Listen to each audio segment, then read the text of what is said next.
Welcome back, our football fanatics. This is going to be week 10, NFL TWINcast, NFL Twin Take. Corey, what am I wearing? What am I wearing? All hail MVP-Do! A t-shirt? MVP-Do, King Abreu! King You Abreu! keep forgetting this is a football podcast. He is a Abreu, well-deserving. You are a stud. Thank you for everything you've done since 2014 for the White Sox. It was well-deserved. He's kind of... Well-deserved MVP. I think Abreu's like a Drew Brees. Overlooked, underrated, modest, just always efficient, good at what they do, and no one talks about him on media. And it one of sounds you, like Drew Brees. we'll switch football, but love you. First since Frank Thomas, my idol in baseball, to win MVP for the White Sox, and also he was Rookie of the Year winner and MVP. Next World Series MVP. Great job, Abreu. It's a deserved shout-out. Yep. Before we dive into the spread and the point lines of this week, go over a couple things from last week that we saw. First one I want to go over is that the NFC is completely up for grabs. Oh, geez. Every week, man. Every week. Oh, the Bucs are a team to beat. No one's stopping the Seahawks. Look at the Packers. And now this week it's going to be the Saints. No one can stop the Saints when they play like that, which, what have we been saying, Kyle? Well, but it's just, there's no complete team. I was going to say, I understand every week why. And like when the Bucs dismantle the Packers, how could you not say, look at the Bucs? When the Saints dismantle the Bucs, how can you not say that? Yeah. And then the Packers, the first couple weeks of Aaron Rodgers, just like I see where every week you're like, oh man, look at this team. Because if they play like that, you see it. But then there's a week where, I just think it's exciting. The NFC playoffs are going to be awesome. Oh, the parity is awesome. The biggest thing for me is going to be who's the healthiest. 100%. Because I think, like you said, any given Sunday, they can all play their best game and make the Super Bowl in that conference, but whoever's the healthiest. Well, and then the injuries, injuries and COVID this year is just been killing insane every week. It's just... It's next man up. Next man up took on a different meaning this year. Oh, yeah. That's a real thing. You're seeing who's a great coaches also, who has their players prepared. The next point I want to go over was the Steelers again survived scared. Curtin. Who would have thought a four-string quarterback almost beat them? I mean, I didn't watch the whole game, but I heard there were some really bad calls. I'm not trying to piss off Steelers fans, but that's what everyone was talking about. I mean, come on. I hate to say this because we preach on the show, a win's a win. You play to win the game. Yes. But you know what, Kyle? Hot take, and we both said this. Joe Burrow's going to beat them this week. Yes. I mean, Cincinnati's always in the game, and they know what they're doing. Big Ben's, I mean, he might have come out in a wheelchair or walker. He's got 2 hobbled knees, and he's got to test positive before he plays. It's just you can't keep surviving games like that. They look like last year Green Bay or Seattle every year. Green Bay and Seattle are experts at winning a close game, and that's the NFL every game. So on the flip side, the good thing is they found a way to win all these close ones. Yep. They have a great defense. Oh, dude, elite. They have good receivers and everything, but I don't trust Big Ben. Yep. His health at this age and everything. I mean, he can be clutch. He's been through it all. I also don't trust James Conner. I just don't. I love his story. I love the guy. Trust me, I have him in fantasy. Well, no, I love James Conner. I love his story, his background, the battle he's been through. But here's what to go off what Kyle said real quick before we transition. If you watch the games, the first half they dominate and they can't run the ball, they run the clock and win. Because that just shows Conner and the run game's not doing it. They should be able to close these games. Next, Miami is for real. We say this every week now. We say this every week. The Dolphins are so exciting. They have no business doing what they're doing. Yeah, and they're beating good teams. Brian Flores, he's my coach of the year. And a really good game this weekend. It's Justin Herbert versus Tua. Yeah, that's gonna be awesome. Any NFL fan should be excited to see these rookie quarterbacks. The league is in good hands. Yes, I mean, it is. Last week, dude, Kyler Murray versus was it Kyler Murray and Tua last week? Yeah, that was the game. That was the best game of the week. I mean, it's like, dude, look at it's just exciting. So these first and second and third year quarterbacks, it is so exciting. They can sling it. I mean, Cam Newton and half these quarterbacks are gonna be out of a job next year. Probably. Kyle, the next one, they are who we thought they were. The Bucs? The Saints. Oh, the Saints. They are who we thought they were. Me and Kyle have said this. If you want to crown them, then crown their ass. We've said this for how long? They are who we thought they were, and we let them off the hook. Every media person, I love the Saints trolling them. 10 experts picked the Bucs, and every show heading into the week, there's no way the Saints could beat them. Breeze is washed up. The Saints. That's why we took the field. Yeah, exactly. I'm sorry, but we've called this. I'm not trying to sound biased, but we knew it. We were playing with 4 undrafted receivers, a bunch of practice squad players, and still winning games. Breeze has not been washed up. I mean, take any quarterback and play with that, and let's see how you look. We kept winning. We had everyone finally back, Sanders and Thomas and Callaway, and look what we did. Most dominant performance of the season. Tell me who dominated the team more than that. So Brady's worst game of his career. We're here. In a non-biased take on that, that was awesome. We whooped them. That was one of the best games I've ever seen the Saints ever play. That was flawless. Everybody, the Bucks are like the new hot sports car in town. Oh, yeah. Everyone loves them. Everybody was all on the frickin' Bucks. So don't stop looking at excuses. The Saints dominated. Who was it? The Chris Bucks, Sims and someone else still trying to. No. There's no defending. No this and that. The Bucks are healthy. They have a plethora of weapons. They have the Hall of Fame, the GOAT quarterback. They had brought in Antonio Conn. There's no reason the Bucks should not have looked good, and the Saints dominated every single aspect from the first play of the game. Drew Brees threw to like 13 different receivers. He did. The only flaw was Jared Cook that still doesn't know how to hold on the ball. That was it. Their running game, on their ball, we won by 50. Their running game. They spread the ball. Drew Brees looked like he was 20 years old. Their defense dominated Tom Brady. I mean, that was amazing. Here's my Sean Payton now coached Aaron. Here's my thing. Media picks teams they love. If Tom Brady did what Drew Brees did that God. night, that's all we're hearing about. No one talks about Brees this week. Nobody did. I listened to every show, but they didn't talk about Brees. Drew Brees has been an underdog his whole life. He plays it well. And the other thing I want to say before we move on from that, what Kyle was touching on, which cracked me up, the amount of people that are like, well, Browns knew the system. Dude, he has all pro receivers. No. Three top receivers. Shut up. You're in like week 10 in the NFL. There's no excuse. I don't want to hear it. If you have too many weapons and that's your issue, then that's a problem. That's pathetic. Then next one I want to go over, Kyle's going to know this because they're playing them this weekend, but the Vikings and Falcons are on a run, man. I wouldn't want to play any of them, honestly, at this point. They're both. Raheem Morris is making a strong case to keep that interim and turn into a full-time head coaching job. They're both doing great. I mean, the Falcons and Vikings that's a tough out. Their records don't show it, but we have the Falcons in 2 weeks, and you got Delvin Cook. Delvin Cook's only behind Kamara. He was hurt. Games. Yeah. He leads the NFL rushing. And he's second in scrimmage yards. Yeah. He might have 200 scrimmage yards 3 straight games. Then last thing, Kyle, you can't go into this too long because we have to hurry up and get to the spreads. The Bears' offensive woes just continue. I just heard it was dreadful. I didn't get to watch the game this weekend, but Well, we just gave Bill Lazor the play calling for this weekend. So Swaggy Nagy's going to, instead of burying his head in the playbook, he's actually going to... What was that?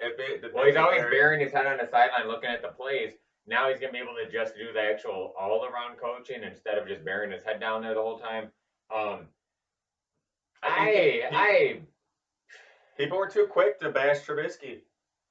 I'm not. I'm just saying it makes me trust, man. It shows. I know it shows. You can put Montana back there. You can put Walter Payton back there. When your line spends more time getting pancake and on their back than they do actually blocking, then we're not going to do anything. This is Ryan Pace's fault. This is a management fault. Pace has to go. You can't run. You can't throw. You can't do anything. You can't call plays. You can't do anything when you don't have a line that can block. Okay, so...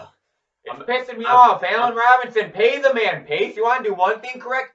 Pay Allen Robinson. We don't deserve Allen Robinson. He's a top 3 receiver who's played with Bortles and Trubisky and Foles, and he puts up numbers, and you won't pay him. You pay everyone else, and AJ and Jimmy Graham. You pay whoever the hell is way past their prime, but you don't pay Allen Robinson, who's not a diva. He does his job every play. Pay him. We're moving pay him, or I will be peacefully protesting at Hallis Hall. Ryan Pace, I'm coming for you. You're not peacefully protesting Pissing me off. Okay, he deserves it. He shows up to work every day.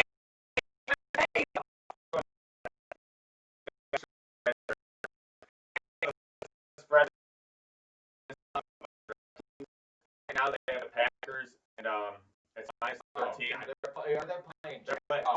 playing Jacksonville. So the Packers have to win that 14 to cover. It's angry Bay, Kyle. We know we have them winning. Let's just not take a lot of time in this game. So Jacksonville guy like some 6th-string quarterback from I can't even pronounce his name. Some gluten guy. All they have is DJ Chark and James Robinson. Yes, Robinson, Pride, ISU boy. He's actually from Rockford, Illinois. Yeah, dude. Packers are gonna eat. So you got them covering too. Okay. We got the Packers winning by 14 or more. So take the Packers and take the point spread. Next one, Bucks and Panthers. So if McCaffrey was playing this, I was totally gonna go with Carolina. I thought that they could beat Tampa. Mike Davis is still a good back. Don't get me wrong, but it's in Carolina, and the Bucks have to win by 6 to cover. I think so because they have to rebound after last week's embarrassment. I mean, are you kidding me? They have to rebound, and Carolina's competitive, which I like. for like 3 quarters. Yeah, they're exactly. I was gonna say they're competitive, but last couple of weeks, some people they're showing the holes are starting to show, but they are competitive every game. It's just like you see. I mean, they're on a different level than the Bucks. They're not gonna. The way to beat the Bucks is to pressure Brady. We've seen that in all of his losses this year. The problem is Carolina does not get pressure on quarterbacks. No, I do like Burns and Jeremy Chin though. They got some pieces. And I love Joe Brady as an offensive mind. There's a lot of weapons on offense.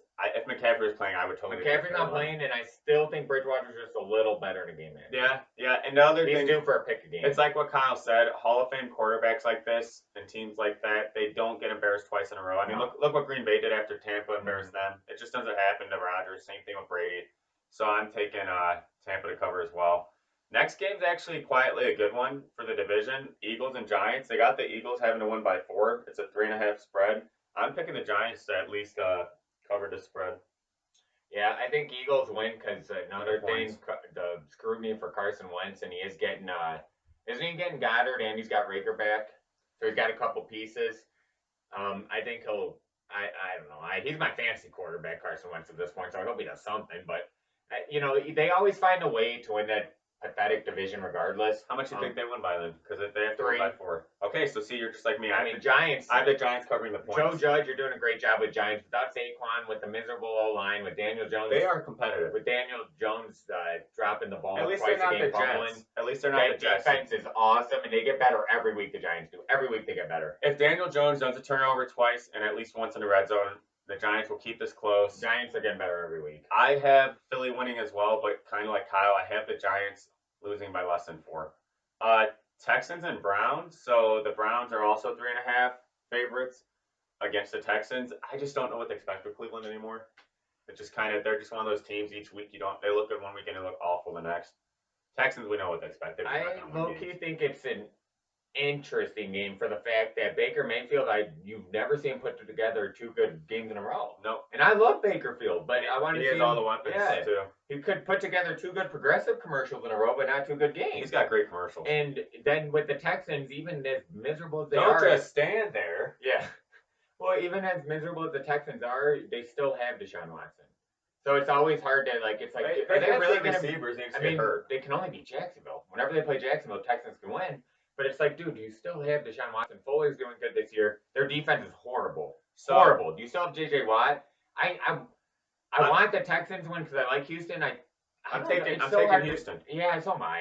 I want them to win. I just don't shout out Rick Jason Casey. I don't trust Mayfield, and Cleveland's Cleveland for a reason. That's what I'm saying. Man. Cleveland's going to self-destruct. They always do. I think J.J. Watt is a big game. I just think Houston. I honestly, this sounds so bad to say because I like Cleveland too, but I don't think they're that much better in Houston. No, I just don't. I think Houston finds a way to win this game. I think Deshaun Watson, since he has that it factor, they win. So the next one is Washington and the Lions. Lions are -4.5. Do you have the Lions winning by at least 5? I do because nothing against Alex Smith. Props to him, comeback player of the year and all. But if you watch him, dude, they just don't even trust him. He throws a bunch of dump offs. And they don't move the ball at all. Well, their offense is their defense is awesome, but their offense is awful. Washington, good, young, hungry, good. They look like the Bears, defense. just the younger Bears. Offense, they have Antonio Gibson. They need to give him the ball more. And then they have Terry McLaurin. God bless his soul. You're like a younger Allen Robinson for your team. Yeah, he's. Yeah, I'm going Lions. I don't know if Galladay's playing. I don't think he is, but. They still got Marvin Jones, still got Hockenson, still got Matt Stafford. Yeah, I'm taking Lions and the points.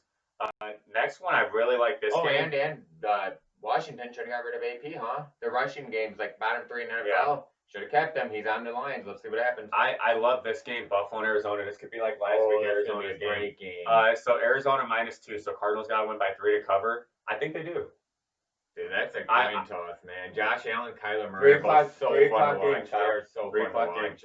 So these are 2 ascending teams. 2 great coaches, 2 great young quarterbacks, 2, scrappy teams. I'm very excited for this game. Electric. What do you got, Kyle? You got Cardinals winning by 3? Bills Mafia, stand up. I'm going Bills. You love the Bills Mafia. I do. Go Bills. Okay, so I took Arizona, and I'm taking them to cover 2. I think it's going to be close. I think the difference is Josh Allen makes a lot of mistakes in big games, and I just love watching Kyler Murray play and D-Hop, and I think because Arizona lost last week, they know with the division there and that they have to win. They have to. And it's in Arizona. I just don't trust Arizona's defense. I get it. I don't know whatever happened to Patrick Peterson. Love the guy. Yeah, do I. LSU alum. He's just getting up there in age. Yeah. Kyle, this is another good 3 o'clock game. Chargers and Dolphins. Ooh. That's what we were talking about earlier. Herbert versus Tua. Love this game. Miami has to win by 3. This is tough to cover. They have to win by 3. You think their luck's going to run out soon, but the Chargers cannot close a game to save their lives. They're worse than Atlanta at closing games. Anthony Lynn's on the hot seat. Like the guy, come on, man. They're going to put up a bunch of points. They're not going to win. They just don't win games. Yeah, and I mean, it's cool too. Another storyline in this one is because the Dolphins passed up on Herbert for Tua. Yeah. So as good as Herbert's already playing, he's got that chip on his shoulder, like, hey, maybe you guys should have drafted me, kind of prove it. I think Tua's going to keep growing and getting better. I think the Dolphins have a better coach. They have a better team. They are in a better direction. They could still win the division. So you got the Dolphins. I got Dolphins. But I love Herbert. Herbert's still going to do a Herbert game. He's going to put 350 yards, game still. 3 touchdowns. Herbert's my fantasy quarterback, and he's awesome. He's going to do what he needs to do. He'll probably even give him a lead with 3 minutes left, then his defense will crumble. So, Broncos and Raiders, a division game right here. Raiders kind of like the Browns, but Raiders, for being 5-3, if you looked at their first 8 games, that's insane. Yeah. They had, in my opinion, the toughest schedules the first 8 weeks. So Raiders, I can't believe -5. They got the Raiders having to win by 6 to cover. You think they do? I'm not a big fan of Drew Lock, to be honest. Neither am I. I think he's overrated, but I think the Raiders do win this, even though the Raiders secondary and defense, isn't that good. Derek Carr's actually have been low-key a great year. You have Josh Jacobs. I love Gruden and Mayock, what they're doing there. I'm going for it, man. Okay, so we got the Raiders. We got the Raiders. You know what? I'm gonna take them to cover. I don't feel the most comfortable with it, but Denver, dude, they just have too many injuries. I don't trust Drew Lock. Fangio's a defensive guy, not offensive guy. Elway still can't get his quarterback thing figured out. I mean, I don't trust the Broncos. Broncos are like kind of Lions. They're not gonna scare anyone. Yeah, they might compete for 2.5 quarters. Now to 3:30 slated games or 3:25. Very good division game, Seahawks and Rams. So they have. A lot of people are shocked by this, but it's because Seattle's defense is one of the worst we've ever seen. The Rams are favored by 1.5. Where's the game at? In LA. Okay. So the Rams have to win by 2 to cover. Who do you got, Kyle? It should be a shootout. It should be. I don't know if it will be, but with these two, that's gonna be crazy because that division you can't afford a loss. Russell Wilson's trying to be an MVP. They can't lose another one in a row. The Rams. They had a bad loss. Then they had a bye week. You got Sean McVay, who's a great coach. They have Aaron Donald. You got a good, you got a Robert Woods and Cup are good. Yeah, I was gonna say you got a solid offense. Reynolds. They're actually running pretty well without Gurley. Goff is good if they get him protection, do some play action. Ooh, you got Jalen Ramsey, man. That's a tough one. Sounds like you're going Rams from the way you're explaining it. I want to, but no, because I'm giving Russell Wilson. Russell Wilson's going to win it, or at least get an MVP vote this year. This is the game's why he's going to, so I'm going Seahawks just because Wilson. Seahawks defense sucks. Let Russ cook, but that defense, he has to do too much, which got him turnovers last week. I'm going Seahawks. Seahawks defense looks like the Saints in 2011. Oh, it's horrible. When Breeze was literally when the Saints were averaging 40 points a game and Breeze was throwing 5,000 yards and we still only won 8 games. That is equivalent to their defense, or when Rodgers did that with the Packers. But what Kyle said, this is just too big of a game. Wilson and Pete Carroll, I trust more than I do the Rams. And this is not the Bass Rams because the Rams are that team that can beat anyone in any given Sunday. But the Rams wins are against the whole entire NFC least and then the Bears. I'm not. That's their only win. Super Bowl win right there. The last one. The Rams got to prove something to me here. Next game, the game I'll be watching, 3:25, Niners and Saints. They have the Saints heavily favored, -9. So Saints got to win by 10 to cover. I think a little bit of it is kind of coming off that high of the whole nation watching that whooping on Brady and the Bucs. And then the fact that we're healthy. It's all recency. We all go off that each week. It's in New Orleans, but there's not a lot of fans. I think the first half it stays close because San Fran has a great organization. Shanahan's great coach. They have some people coming back. Is it Samuel and Ayuk are coming back, and then Sherman might be. But it's too much injuries for the Niners. The Saints want revenge after last year's last-second victory by the Niners beating them to get that top seed. And I just think the Saints are going to stay on that high. We're healthy. We're trying to get the first seed. I do have the Saints covering and winning. Yeah, I think they'll be close through about 3.5 quarters. Even that game against Packers probably should have been like a 10-point loss instead of 17. Oh, yeah. They'll just make too many mistakes. They'll play close. The score might not show it towards the end. I think Saints do pull away and win by like 11. Just the fact Dude, there's only so much you could do with Nick Mullins Your stars and are with hurt. all those injuries. I mean, they play hard and I know it's cliche, but dude, they have such a great, well-run organization. They're gonna play. I love Shanahan. I love what they're doing there, John Lynch. But there does get to a point where sometimes it is too much to come over or too much to get over with injuries. Like they have too many injuries. I mean, it's they're ridiculous. competing with the Eagles for the most. Like if season. they had even just a couple more players healthy, I'd be like, okay, maybe the Niners could keep it closer, win the game, but nobody can overcome the injuries they have. So there's no way. The next one, it's the Bengals and Steelers division game. This is the game. Bayou Burrow. Yeah, me and Cobb been calling this. Cincinnati is going to be Pittsburgh. We called it before Roethlisberger had COVID. Dude, kudos to the Steelers. I mean, you win close games. That's what every team has to do in this league. It's competitive. But it catches up, and Cincinnati plays everyone close. I just think Cincinnati that signature win for Burrow. Yeah, I'm taking the Bengals. And they got Pittsburgh having to win by 8 to cover anyway. So not a chance. I at least have Cincinnati if they losing by less than that. Burrow, at least take Cincinnati with the points. Yeah, Burrow will be able to go drive for drive, point for point, and I think he'll score more if Big Ben even plays.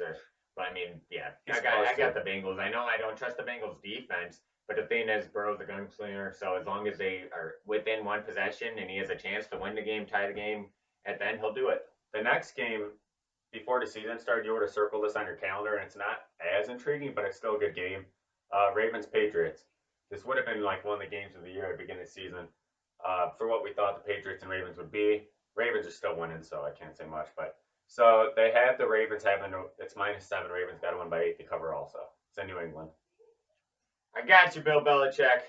I don't think I think I still trust you, even though you guys look like freaking lousy. And the Jets, I don't care if you have two eyes. You saw the Jets tanked on purpose at the end of the last night for Trevor Lawrence or the game last week. That was, dude. They were trying to let the Patriots score. Like that was pathetic. That whole fourth quarter, the Jets didn't want to win. Patriots, they're bad. I think they might not even be trying to win either anymore. But Cam Newton is still playing for a starting job next year in the NFL. And it's still Bill Belichick. I think that Patriots could maybe win, or even if they don't win, spread-wise, I don't see the Ravens blowing them out. So I'm kind of with Kyle. I'm going to pick the Ravens to win. It's a Sunday night game, but I have the Patriots covering the spread. I don't have the Ravens covering because Ravens will not win by 8 points against them, I don't think. Not with that offense. They don't have a passing game. And they're too predictable. And Lamar Jackson was saying how the defense are reading them. It's too predictable. Well, it's predictable, but dude, players have been doing that for years in NFL. Like, oh, they're gonna call this, they're gonna call that. Yeah, you gotta do something about it. Yeah. So, I don't know. Kyle, I'm only giving you a minute on here because we gotta hurry up and go through power rankings. Vikings, Bears, Monday Night Football. They have the Vikings -3, so Vikings down by 4. Joke.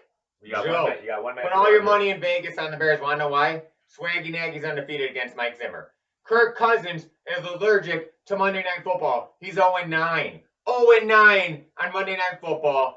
Zimmer has not beaten Nagy. Dalvin Cook doesn't even average 100 yards against us rushing. The Bears have the Vikings number. I think we're like 16-3 the last 19 games we played them at Soldier Field. The Bears are going to win, dude. I'm not scared of the Vikings. Okay. Are you kidding me? Okay, so Dalvin Cook, we shut him down. See ya. Kirk Cousins, we're going to be in his face all night. He's due for a couple picks. We still have a solid defense. Khalil Mack's going to show up on prime time. Allen Robinson's going to show why he's a better receiver than when Stephon Diggs was there. He's better in Thielen. He's better in Jefferson. Jefferson's there. Dude, Bears all the way, man. Okay, and then Nagy gave up the play calling to Bill Lazor. Bears win. For me, it depends on the Bears offense because I think this is going to be a low-scoring game because what Kyle said is true in the fact that the Bears, Cousins plays like garbage. Hey, and what did Cousins say? What was he quoting off season saying the hardest defense he's had to face? And Bears. He can't figure out the Bears defense. Nope. So it's really, can Allen Robinson carry the Bears? It's more so. Yes, he can. Okay, so Kyle has the Bears. I actually have the Bears too. If the Bears lose this, I'm done picking them. But I'm just saying it. Kyle, we got 5 minutes. Hurry up and go your power rankings, and I'll go mine. Okay. Number five. I got Green Bay Packers. Why? Okay, I'll tell you why. Aaron Rodgers. And about that's enough said. Aaron Rodgers. Packers rush defense and their defense is just not good, and their GM makes where he's trying to like sabotage the end of Rodgers' career. Can you imagine if they had one of these young receivers? I don't know what Aaron did to that GM. I think Aaron Rodgers is probably the funniest interview in NFL. He's hilarious because he's like Jay Cutler, just more. You know, he tried recruiting Calvin Johnson. Who's that? Aaron Rodgers. Really? It came out this week, and Calvin Johnson was on a podcast. He said when they used to play each other, Rodgers would go up to him when he was on the sidelines, And Rodgers would be like, hey, when are you coming to Green Bay? That's awesome. They'd have another But yeah, Aaron Rodgers is still playing at MVP level, so I have that number 5 because he can go back and forth with the best of them. Number 4, Bills Mafia. Finally, Josh Allen stepped up against Russell Wilson going back and forth. They beat the Seahawks. Regardless of Seahawks defense, Josh Allen went toe to toe with Russell Wilson. I'm going Bills Mafia on that one. Number three, I'm going Steelers. Undefeated, 8-0. Got to give them some credit. Some close games, close calls. We'll see how that does in the playoffs. If they can keep winning this way, it's going to get harder as the competition gets more challenging. So I'm going number 3, Steelers. Number 2, I'm going Saints. That was what we've been waiting for all year. Drew Brees looked amazing. He spread the ball up. Sean Payton looked great. Taysom Hill did awesome. The defense, finally, that's what I was more impressed with. Dude, they got after Brady. Defense was my concern. Marshawn Lattimore, can you see me? Dude, they were in Brady's face Marshawn all Lattimore night. is Mike Evans' daddy, man. He freaking If Saints play like that, the only team that may be able to compete with them, which it could be the Super Bowl, my number 1, the Chiefs. Mahomes, they're like low-key. Mahomes is still have an MVP Mahomes season. could win MVP, but nobody's even realizing how good the Chiefs are because they expect it from last year. So Chiefs 1, Saints 2, 3 Steelers. After 3, it's kind of you can switch it. Yep, you can keep switching, but I'm going Bills 4, Packers 5. Okay, so for me at number 5, I have the Ravens. I have them ahead of Buffalo. Kyle's not impressed by them. Not at all. My thing is they keep winning games. They're only 2 losses against. Yeah, but their offense looks elementary. But if that gets fixed, they're going to be. Dude, it's week 10. Mark Ingram's coming back. It's week 10. Your quarterback just said that the defenses can read what you're doing. Des Bryant's about to catch some tutties. Didn't even see him last week. The X. Didn't know he's on the team. I have the Ravens at 5 because they just keep winning and they have a top 3 defense. Number 4 for me, what did you have the Packers? Number 5. Okay, so I have the Packers 4. I think they're the second best team in NFC. And I know they beat the Saints. I get that, but it's a week-by-week league, and the Saints are kind of rising. The only weakness with Green Bay, and I know we have our pass defense the weakness, the Packers run defense the weakness. We see that when they get beat by Tampa, and like even last year, San Fran, if a team kind of is outrunning, if they get physical with them. But if Rodgers had just one more weapon, Aaron Jones is a stud. Devontae Adams is top 3 in the league. Rodgers is playing an MVP caliber season, so you can't count them out. They have to be in the top 5. Number 3 for me, I have, I'm going to go the Steelers. I know Steelers fans will get mad because they're undefeated, but I do the eye test, and they're not impressing me yet. Their defense is freaking awesome, but I just don't impress me much. Whoa, Okay, I'm going to move on after that. I'm not even going to summarize because of that. Number 2, I have the Saints, and call me a homer, but I've been saying this all year. We have a top 3 roster in the whole NFL. We have all season. Going into season, we're Super Bowl favorites. We finally showed it. I mean, we had the most complete, dominating game of the season. That was not against a joke team. That was Brady's worst game in his career, they said, and it was. We looked like a Super Bowl contender if we played like that. I had a better passer rating on my couch that game than Brady did. If we play like that, good luck stopping us. We just got to stay healthy and got to stay motivated. And then number 1, you got to go with the Chiefs. They're defending Super Bowl champs. They have a great running game finally. They have too many weapons. Even Pringle. You don't even know half these guys anymore. And the Chiefs are getting overlooked because we're used to it. Yeah, exactly. But good luck stopping them. Mahomes is Mahomes. He probably should win MVP. I don't know if he will. I actually put $20 in Vegas on Breeze to win it. I'm going to win $1,000 at the end of the season. Or Kamara. So my top 5 is similar to Kyle's, except we substituted Buffalo with Baltimore, and I moved Packers to 4. Thanks for listening today. Yeah. We'll go over his storylines next week. Congrats again, Abreu! King Abreu! Go Saints and who Bear down.